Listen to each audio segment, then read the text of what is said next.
Sometimes when you're trying to find a better way to do a thing, what you're actually looking for is a better understanding of the thing. Our first speaker spends her days digging up a better understanding and putting it together bone by bone. She's a postdoctorate fellow at the Evolutionary Studies Institute at WITS. Please welcome Pia Viglietti.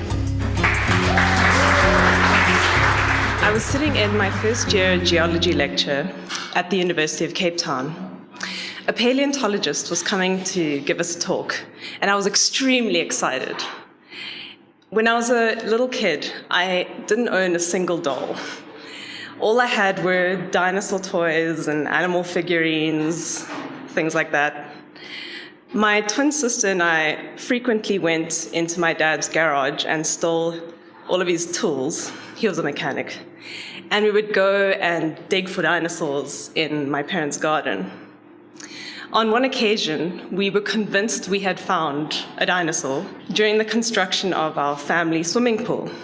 The builders who were constructing the pool were struggling for months with this huge boulder that they couldn't remove from the pit that they had dug.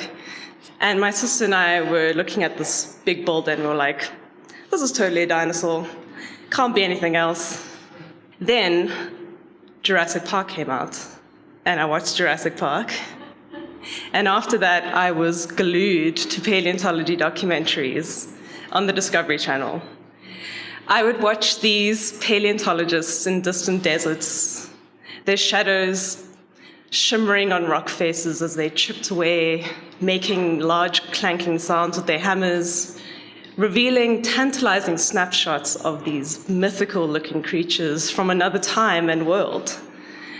But all these documentaries were of people in America, not South Africa. So I had convinced myself, there are no dinosaurs or any cool fossils for that matter in South Africa. However, this paleontology professor completely overturned my idea of what we had in this country as she took us through a journey through South Africa's deep past. The Karoo, she said, over 260 million years ago, was a completely different place to what it is now. And this was over 30 million years before the first dinosaurs appeared. Wait, before dinosaurs, I thought to myself? My mind was already blown, but I had to carry on listening. At this point in time, all the world's continents, she said, had coalesced into one big landmass called Pangaea. To the south, another continent was colliding with it and going underneath it. This was forming a huge mountain range that would have put the Himalayas to shame. Starting there in the source areas of this mountain range were large Mississippi-sized rivers that meandered their way into the ancient Karoo lowlands, lazily looping across the landscape. On the banks of these rivers was a world that in some ways was similar to ours, but in some very important respects quite difficult to recognize. First off, there were no flowering plants. They had yet to evolve. There were also no grasses, and instead single-stemmed plants called horsetails carpeted the riverbanks, which were shaded by large trees with tongue-shaped leaves called Glossopteris. There were no birds either. They were a mere evolutionary twinkle in the eye of their tiny, scurrying reptilian ancestors. Then she straight up began to describe these animals that sounded like they came out of a science fiction novel. Feeding on the leaves were these animals that looked like a cross between a pug and a tortoise. What made them even weirder were their long, downward protruding tusks that they used to dig in the dirt for tubers that lay beneath the surface. But they had to watch out for predators, of course. And the biggest at the time were these large reptilian saber-tooths called the Gorgonopsids, named after the Gorgon sisters for their terrifying appearance. They had large horse-shaped heads with huge protruding saber teeth from their jaws. While it's unlikely that they were able to turn their prey to stone like the real Gorgon sisters of Greek mythology, It must have been a petrifying sight seeing these large animals barreling towards you with their mouths agape, which they could have opened at a 90-degree angle. And here's where the kicker really came.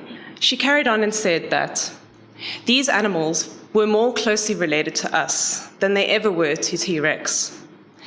They were not reptiles. Their last common ancestor that they had with them came out of the water 60 million years before this point.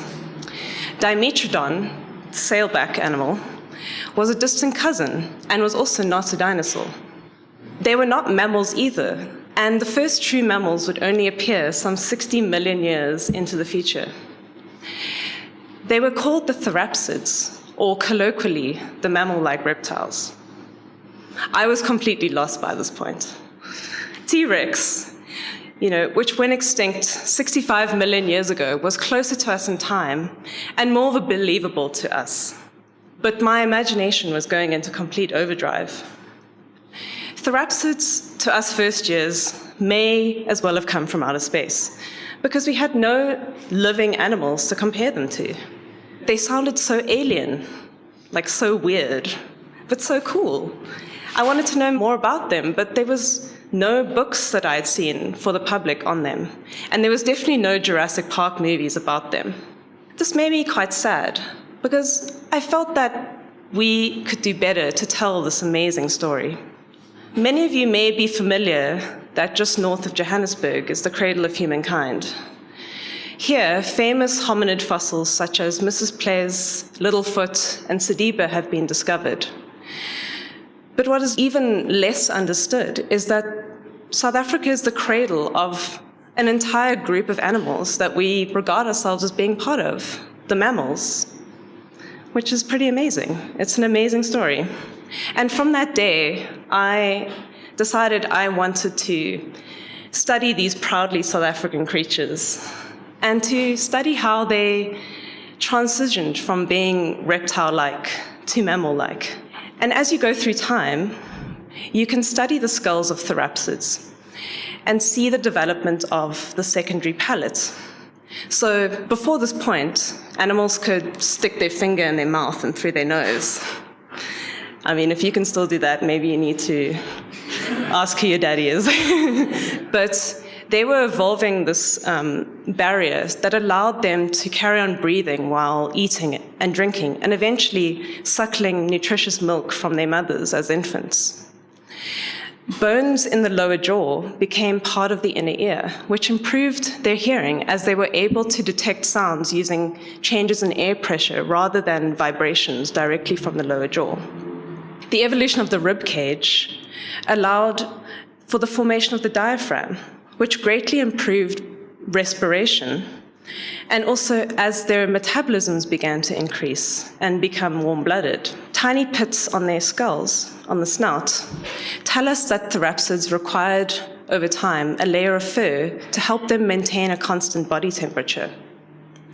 However, at the end of the Permian, nearly all the therapsids were wiped out by the greatest extinction event ever recorded in Earth's history. This extinction event was much bigger than even the one that wiped out the dinosaurs, and it was believed to have been caused by a runaway greenhouse effect. Sound familiar?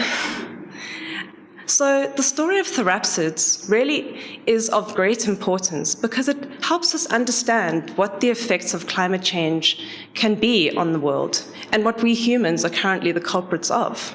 So after this point, the dominant creatures that took over were the ancestors of birds, the dinosaurs, and they remained in this position for over 100 million years. A famous geologist called Charles Lyell, who wrote a book called The Principles of Geology. And it was a book that inspired a young Charles Darwin to take the voyage on the Beagle. And he once said that the past is the key to the present.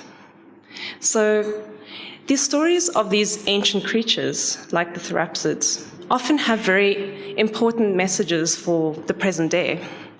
And as a paleontologist, I get to help us further understand the past so that we can provide solutions to tackle problems that humans and living creatures might face today and in the future. So I feel incredibly lucky to be living a dream that I've had since I was 5 years old. Thank you for listening.